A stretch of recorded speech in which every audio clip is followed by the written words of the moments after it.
And DD India's Vinod Kumar now joins us from Dubai for more. Vinod, the UAE repelled fresh attacks on Monday. The report suggests that the Emirati air defense systems intercepted 7 ballistic missiles and up to 16 drones launched from Iran. Tell us more. Well, Ramesh, today the UAE Ministry of Defense confirmed that the integrated air defense network successfully neutralized around 7 ballistic missiles, 16 drones. These interceptions mostly utilized the third high altitude interception systems and the Patriot systems.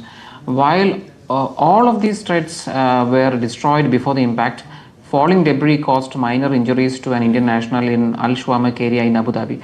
Today, most of these interceptions happened in Abu Dhabi. In Dubai, we did not get any alert here, so we can safely assume that it is in Abu Dhabi and most probably in Ras Al Khaimah. There is an active threat by Iran over the island of Ras Al Khaimah, not the island, the Emirate of Ras Al Khaimah, because Iran purportedly claims that the Emirate of Ras Al Khaimah was used against them for the attacks in Karg Island and Abu Musa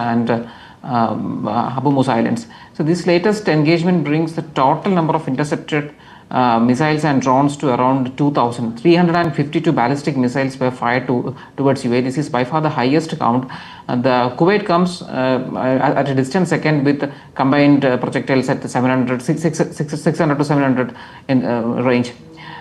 Despite Trump's recently announced 5-day pause on strikes, UAE, I would say, is remaining at the highest state of defensive readiness due to the continuing threat.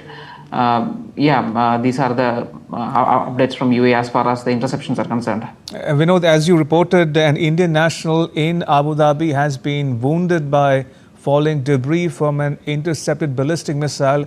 What do we know about his well-being? After this incident happened, emergency team reached the site, immediately provided medical assistance, and he is being taken care in a local hospital there. As per our reports available, he is currently safe and secure. As I mentioned, there have been 2,000 projectiles fired at UAE. But apart from falling shrapnels and injuries to Indian personnel, there has been no Indian fatalities reported till date. A few days back, there was an attack on Dubai airport. That day also, one Indian national was injured. He is having a minor injury, but now he is fine. And today also, one more Indian national was injured, but he is also doing fine.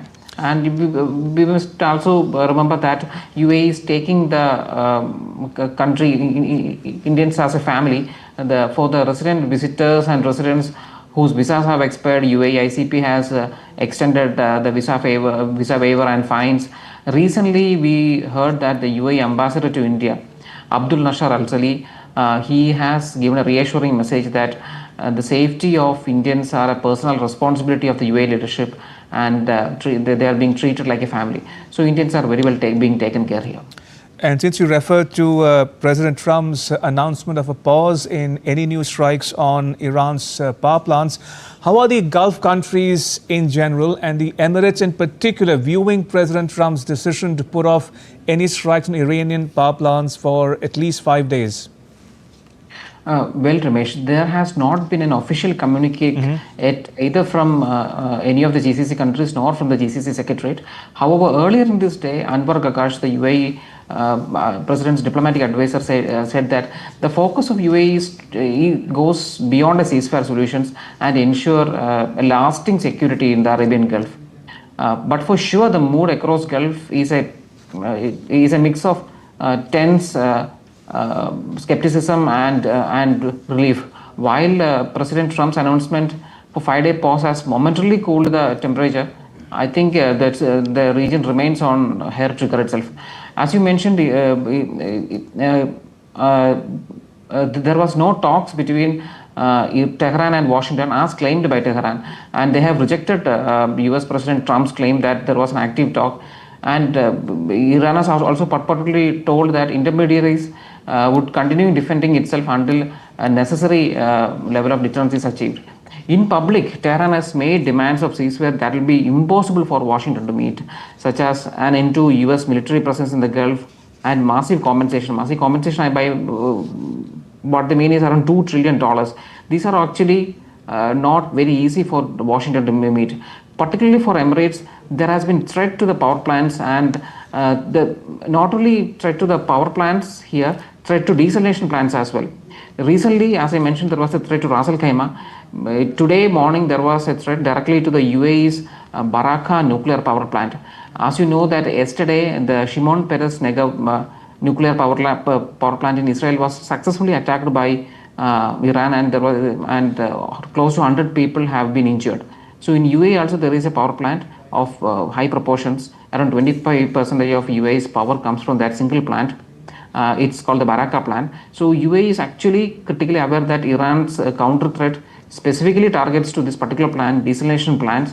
So I would say that this momentary period of peace UAE will be using to bolster the air defense networks in their critical areas like desalination plants, Baraka nuclear power plant, specific threats to Ras Al Khaimah and Dubai in general. And meanwhile, they can also use this window to prop up the workings of Emirates and Etihad to stabilize flight schedules. However, the Strait of Hormuz is effectively closed, and it's a no-go area. They can also prop up their missile defense systems in the port of Fujairah, where they are bypassing the Strait of Hormuz. So yeah, yes, the threat environment has shifted dramatically. But I think UAE should be using this time to prop up its defense rather than being complacent.